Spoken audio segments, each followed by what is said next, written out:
Howdy and welcome guys to episode 24 of the 240SX2JZ swap. In this episode we're going to be upgrading our fuel system to be capable of handling over 1,000 horsepower. So to do that we're going to be upgrading to a Radium hanger with two Walbro 450s on it. And then we're going to get rid of those old hard fuel lines and replace them with 8 and 6 AM lines instead. And then to top off the whole system we are going to be using a Aeromotive FPR, and we're also going to be hardwiring in the fuel pumps with independent relays, which are going to be activated using either a switch or the 12 volt switch power, so whatever one I decide to go with. So anyway, let's get started.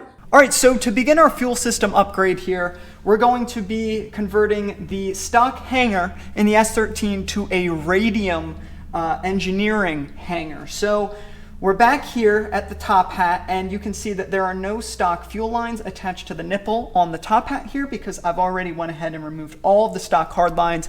It was a arduous task, I can tell you that, and it was not very fun, but we got it finished, and so now all we're left with is the hanger here, which we're going to have to remove, and then we're going to take off the fuel level sensor and the low fuel level sensor off of this and convert it to the Radium hanger. So that's all we need from this old one here. So what I'm going to go ahead and do is clip all of these wires for the factory harness off because we're going to be converting the harness as well. And then there are some bolts that just go around here that I'm going to be removing, and then we'll lift this out, and then we're going to go inside and work on a table so that we can convert everything over that needs to be converted. So let us begin. All right, we're gonna clip these guys. There we are. So here's our little cover there with our wiring harness. So now we're left with our hanger, and there are 8mm bolts that go around the hanger here. So we're just gonna go ahead and remove those.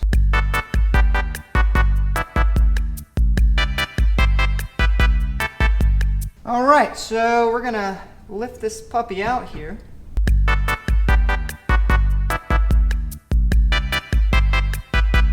What's that? You know, just changing the fuel system, doing a little upgrading. Pretty cool, huh? All right, so now we're gonna modify our fuel hanger here. So what we are going to start out by doing is clipping the tan and the brown wire as close to the top of the fuel hanger as you can. And those wires are going to the low fuel level sensor and the regular fuel level sender. So here I am taking off the fuel level sender. It's just one bolt, pretty easy. And here is the low fuel level sensor, and that is just clamped in, so I just pulled that off of the clamp, and that was also relatively simple. And now you can put that stock hanger aside, and we are done with it. And now we're going to transfer over that fuel level sender to our new Radium hanger, so it just pops right in with a provided screw, so that's what I was tightening down there. And now I'm putting in zip ties to secure our low fuel level sensor, which just gets zip tied into that spot on the hanger there. And now it's time to wire up the sensors that we just transferred over to the studs on the top hat here. So all you're going to be doing is putting ring terminals on the end of those wires and then just taking them and putting them on the studs. It's a relatively simple step as well.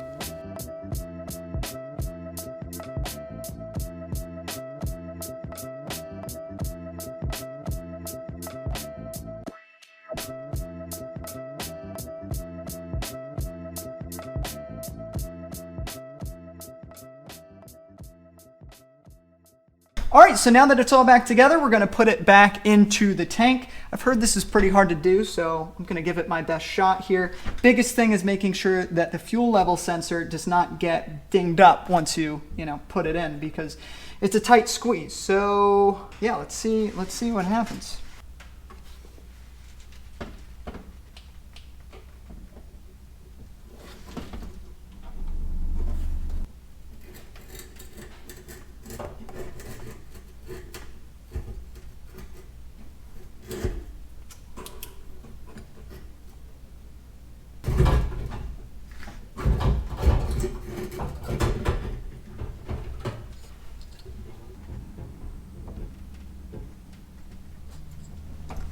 Well guys, we got it in there. Sorry it's so hard to see. It took a really long time to make sure that everything wasn't kind of getting pinched and everything was going where it needed to go, but we got it in. I realized that the gasket that seals the hanger to the fuel tank is warped because gas absorbs into it and then it warps, so I have to order a new one of those. So for the moment, I'm just going to tighten this down, and then we're going to have to put the new one in when that arrives, but that's all kind of finished up. I should also mention the Walbros, the two Walbro fuel pumps in here are 420s. So there's two 420 fuel pumps that are running in parallel to each other. And the fittings on the top here, the return is a 6AN, and the pump out, which is the feed line, that is an 8AN. So we have fuel lines to do, but before we do that, we need to wire up our new fuel pumps. So we're gonna have to modify this wiring harness right here to make everything work. So we're gonna do that right now. So the first thing you're gonna do is clip all of the wires on this part of the harness to the length of the shortest wire. So that's what I'm doing here.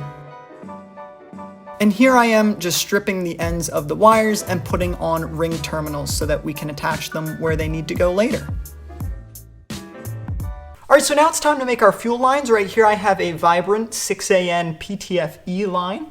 The PTFE lining just makes sure that it has a lining inside the hose, and it makes it safe for fuel and it can't evaporate out. So that is what we are going to be using. And right here I have a PTFE AN fitting for the ends here, because the return line is just going to go from the fuel pressure regulator all the way back to the hanger. So this is a relatively simple line. So what we're going to do first is put a fitting on one end, and then we'll route it under the car all the way up to the fuel pressure regulator, and then bada bing, bada boom, we'll cut it to length, and then we'll do everything else that we need to do with the feed line. So just to give you kind of an overview of how this works here, let me show you how we do the PTFE AN fittings.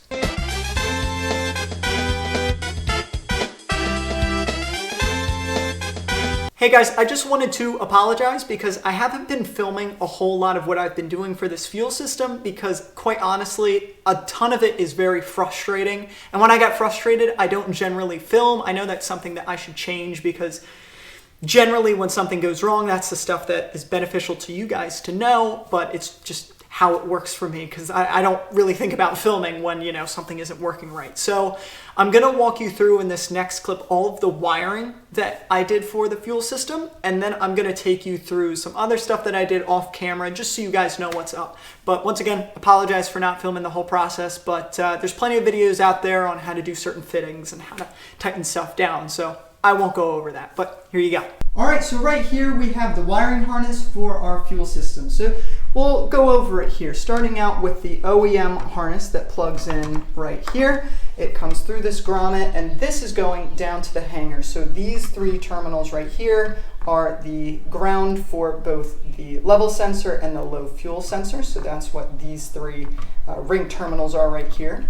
Our blue and red wire, which is right here, you can see it goes into this black wire here, which splits off, and if I can show you here, it is the ground for both of our relays, and each relay goes to each of the fuel pumps in the hanger there. So that ground, that blue wire, splits off. There's a T connection, or a Y connection from this black wire here that goes to the grounds on each of the relays, and this white and brown wire down here does the same exact thing with this white wire. It splits off and goes to the trigger connection on each of those relays there. So you can kind of see it goes to this one, and then it goes to this one as well. Now on the relays themselves, these are quite simple. So we have the ground and the trigger connection already sorted. So that's what these two are on this relay. So we can get those out of the way. And then we only have two left. So this blue wire here, which goes all the way up here into this 5/16 ring terminal, that goes to the power source, so that goes to the battery. And then this other red wire right here on this relay, this one will go to the pump power on top of the hanger, and this relay is the exact same thing because we need one for each of those fuel pumps.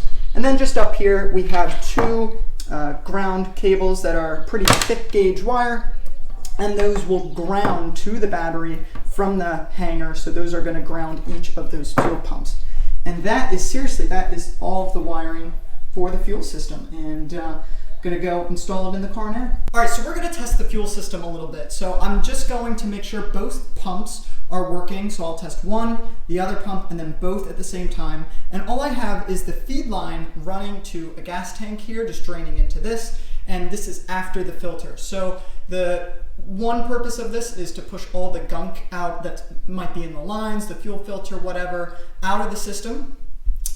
So that'll flush that out, and then we're just going to make sure the pumps are working. So if you come to the back of the car here, you can see I've got both grounds for the pumps to the battery. I've got the two power wires going to the battery, and then down here is just a rat's nest of different, all the relay wires and stuff that's going to that. So we're going to test the first pump here.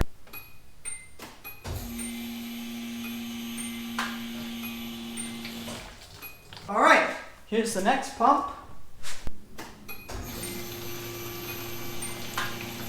All right, 2 pumps. Let's see what happens. Oh, wow. That is an aggressive pressure right there. That is pretty crazy. It seems our fuel pumps work. I'm very happy about that. So, next step on the list is to install the fuel pressure regulator up at the front of the car here. As you can see, we got nothing up here. There's no fuel pressure regulator. So, I'm going to install that. I'm working on installing the line from the fuel rail to the fuel pressure regulator right here. I actually screwed it up. The fitting on the one end, I screwed it up. So, I have to order a new one, and so I have to wait for that to come in and make a whole new line. So anyway, that's the next step, and then guess what? The fuel system is done. All right, so here is our fuel pressure regulator that I kind of set up off camera. It is an Aeromotive, which is a pretty good company, and this Radium gauge that I have on the front here, that just popped in. It's an 1/8 NPT fitting that just threads in using some PTFE safe thread sealant.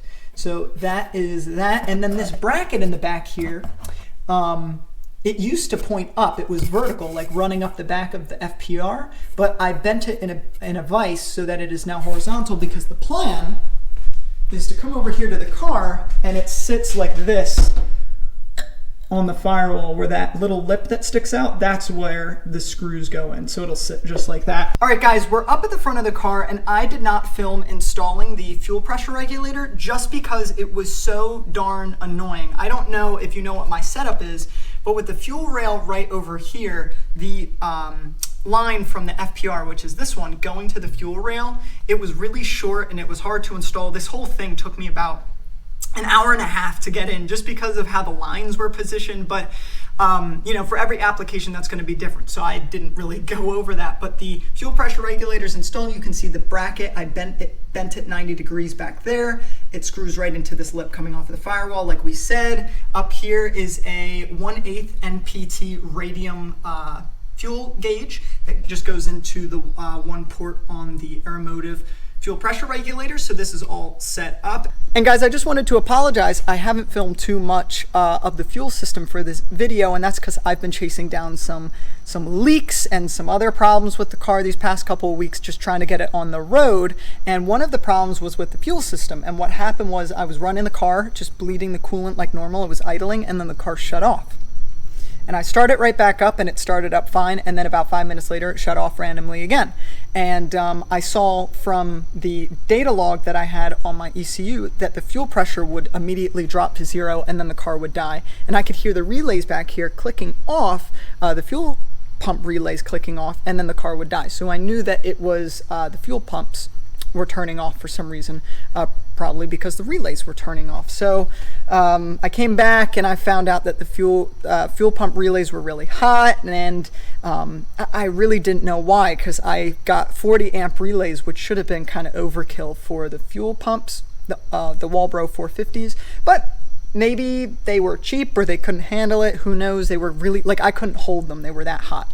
And I know they generate heat, but you know, it was kind of excessive. So ended up getting 60 amp relays, and I'm no longer having the fuel relays turn on with accessory power, because before I had it wired to the steering wheel, not the steering wheel, the key, so it would come on when, you know, switch 12 volt power came on, like normal. So now I bypassed all that just so that it's not hooked up to the car at all, because I didn't know if that 12 volt signal was stopping for some reason. Who knows? So now it's just wired to a switch at the front of the car. So that's what I decided to do. So I'm in the process of changing that out right now, but the fuel system is pretty much done. And I'm going to take you guys under the car just so you can see how I routed the lines, but I think you guys have a pretty good idea of, you know, how the fuel system is in the car. So let me take you under the car and we'll show you what's up.